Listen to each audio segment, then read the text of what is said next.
Hello and welcome. We're delighted to have you with us. I'm Anika Razard, partner at Grant Thornton Australia, and I lead our national real estate and construction industry group. Welcome to our Real Estate and Construction Insight series, where we unpack the trends, challenges, and opportunities facing the industry.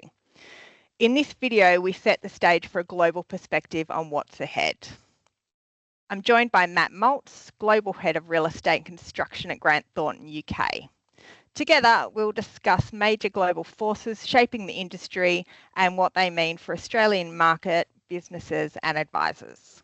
So first question, with everything going on globally, conflicts, trade tensions, what are you seeing in terms of how our clients are making decisions about new projects or investments? I'd say, well, first of all, thanks for inviting me along to your series. I think this is a great thing to do. So thanks for that. I would say, yeah, it's been a crazy 5 years really, or so in terms of COVID, which none of us obviously were anticipating, and didn't know how to react to. Similar for our clients as well. Then followed by huge inflation coming from the kind of expansionary fiscal monetary policy, and then as a reaction to that, really increased interest rates, and now, as you refer to as well, tariffs, etc. as well. Obviously, when people invest in real estate and look to build real estate portfolios, there's a lot of long-term timelines and development, and they're having to look out 2-3 years to when they've built the property, for example, and who the tenants might be then. So with this constant change, it has made decision making extremely difficult. That's exacerbated for some of our smaller, medium-sized clients as well, because they have much tighter margins that are being squeezed by the tariffs, etc., and interest rates. But also even the bigger players as well. We are seeing, because of that slowing down in decision making, we are seeing even the bigger players affected as well, because even if you're a Blackstone or a Brookfield and you've got lots of equity to invest and debt as well, if there's no one else playing in the market and people aren't happy with selling at certain prices, or they don't have any equity to buy anything, and they're plagued with this uncertainty, then there's no one for them to transact with either. So yeah, it's been a very tough market. We've had a relatively slow year transactionally wide, I would say, in UK, Europe and globally. But we've started to see some green shoots, I would say, as well. There's some equity being raised. Interest rates have started to come down globally as well. The Fed just reduced those in the US again last week. And we're starting to see some people starting to deploy and some investments as well. But we really need a bit more of a correction in prices, interest rates to come lower, and people to get used to the level of uncertainty, which is becoming like a new normal, I would say. Yeah, and we're definitely seeing that in Australia as well. That uncertainty, I think, is really a big factor here. It's like, what's going to happen next? There's definitely a lot going on. You did sort of touch on it, that there are green shoots emerging. Yeah. Do you see it improving sort of in the back end of 25 into 26? Is that sort of what your feel is? Is that what your clients are sort of thinking, or is it still going to be uncertain for the next couple of years? I think there's a couple of things there. There's some kind of emotional behavior as you get into Q4. There will be some deal people who will be thinking, I'm not sure I've achieved my goals this year. I'm not sure I've deployed a lot. And even though there will be all that rational economic things that we talked about in the first question, they will be thinking, I really need to employ this. I need to grow my assets under management. I need to, be moving on in my career, because all those people's careers can just like stand still for years when these markets are slower, etc. as well. And also some people think, in a rational way, actually, I need to stick to what I've agreed with my investors. There is this constant change. I have to accept that, but actually stick to that, ignore the noise, and unless it's a permanent change, I need to just move forward. So maybe I've got my rose-tinted spectacles on, but I do think we might see a slightly busier Q4. We have seen those green shoots, as we say as well. Interest rates have come down, but I think it's getting used to a new normal in terms of interest rates aren't going to be as low as they were for the decade after the global financial crisis. In the UK, they're at 4%. They might come down to 3.5% over the next year, 2 years or whatever, but they're not coming down very quickly. Eurozone's about 2%. what is the US at now? It's about 4. It might come down to 3, but it's not coming down to 0 again or anything like that. So I think people are going to have to act with conviction. The problem we have that is still stopping people is there's no equity because people have that uncertainty. There's a lot of debt out there, but there's not as much equity. So we're just waiting to see if people can raise a bit more capital to invest. But there's so many factors for them to consider. Yeah, absolutely. And we're sort of seeing interest rates come down in Australia as well. I think cash Yeah, rates currently at 3.6%. But right. as you say, we're not expecting them to, dramatically lower to what we were seeing pre-COVID. Yeah, So yeah, like you said, it's just dealing with business as normal again and finding that new normal going exactly. forward. I know we've spoken about this before, Matt, and we're seeing a lot of pressure in Australia on housing affordability. Um, is this more of a local issue to Australia, or what are you sort of seeing in the UK and around the world?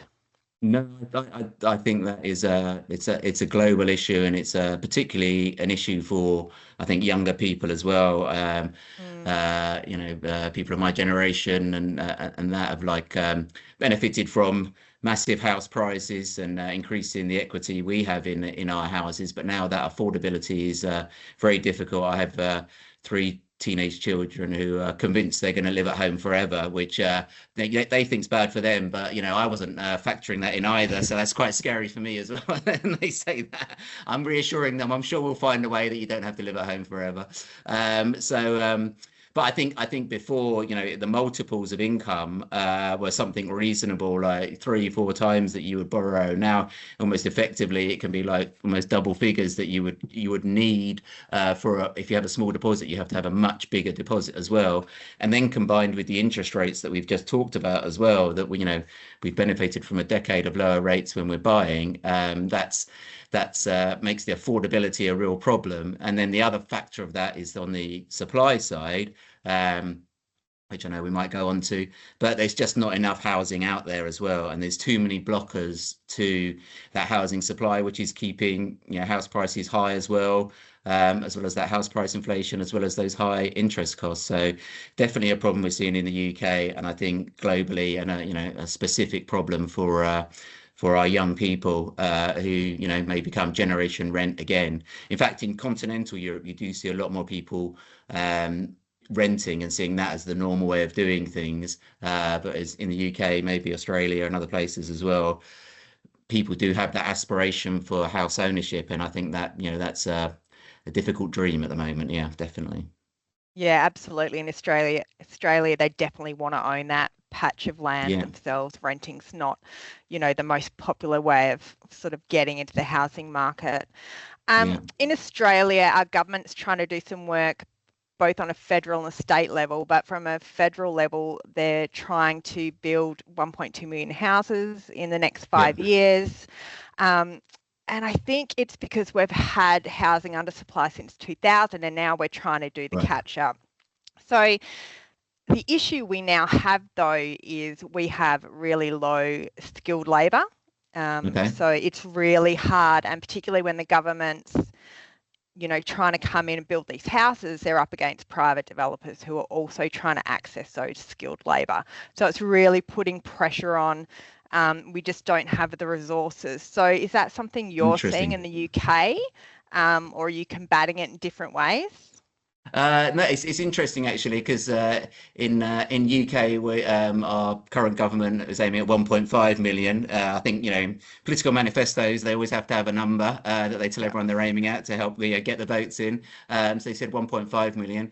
We recently lost our housing minister to who had to resign as a result of a tax scandal. Interestingly, and the new guy who's taken over, along with colleagues as well, has said actually that the progress on that 1.5 million in the first year has been unacceptable. They haven't got as far as they would like to get, and they really need to speed things up. But our problem is different to yours. Probably isn't so much actually specialist labour. It's actually our planning laws and various other things that are blocking further expansion as well. We probably don't have as much bare land as you have in Australia, for example. at all, but we very much prize it. For example, we have something called the Green Belt around London, which tries to stop further planning to keep our beautiful country, etc. as well. But that is blocking a lot of developments. We have big developments blocked by various environmental issues, protected species, bats, birds, etc. As well, and that can mean that things that, for example, in the UK, not to do with housing, but I'll give you another example. There was a certain bridge tunnel scheme across the River Thames that they've wanted to build, and in 7 years they've spent 250 million just on the planning and documentation without actually building anything. Whereas in Norway, I think they've built the longest underground tunnel in the world in the same time for 250 million, and we haven't even started yet. It's planning, blocked regulation, it's various other things as well, which is actually making the UK sometimes a difficult place to invest in, because we need to make this productivity better, loosen up a bit on the some of the laws that are blocking progress and investment as well. So a slightly different issue, but resulting in the same lack of housing supply. Yeah, and we definitely have that same issues around red tape as well. Okay. Yeah, it's something that our government's also focusing on at the moment by trying to get in there and trying to work out how they remove some of this red tape, because some of the waiting times just to get approvals for things is a real issue across every state in Australia. So they're looking at things like bringing in AI to simplify things and Right. Okay. Yeah. trying to reduce that lead time just to get state approvals and those types of things. So definitely red tape. Anybody who's listening in Australia at the moment would definitely understand that that's just a worldwide issue, I think. That's interesting, because our perception would be that you have, we're a kind of like large population in a relatively small country size-wise, but we'd anticipate that you've got loads of land. But I guess not all of your land is quite a lot of your land is not necessarily inhabited, etc., etc. So yeah, maybe it's just those coastal areas, isn't it, as well, where it's probably more sought after and the regulation is tighter, I guess. Yeah, and it's funny, it's not even about accessing the land. We seem to be able to do that okay.